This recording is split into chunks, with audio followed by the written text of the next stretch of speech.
at lagi ang sinunod at dahil sa mga tao. Lahat ng mga pakain at sinunod mga bagay ay dapat nasa programa ng mga tao.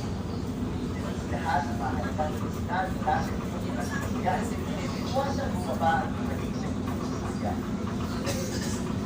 Ilagay ang inyong mga bagahe sa ilalim ng sinukupan, lamesa, o sa mga tamang lalagyan.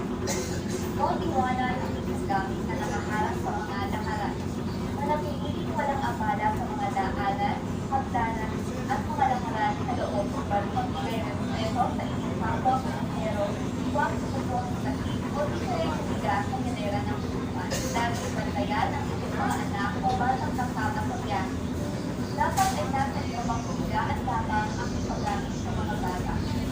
Kapag wala ka sa atin, bawang na pag-inis ng marilis para magwasan ng disgrasya. Para sa isang malinis na maayos na pagkakabay, ilapon ang inyong basura sa mga basurahan na nasa kayo. Mga panituran na nakalaan para sa inyong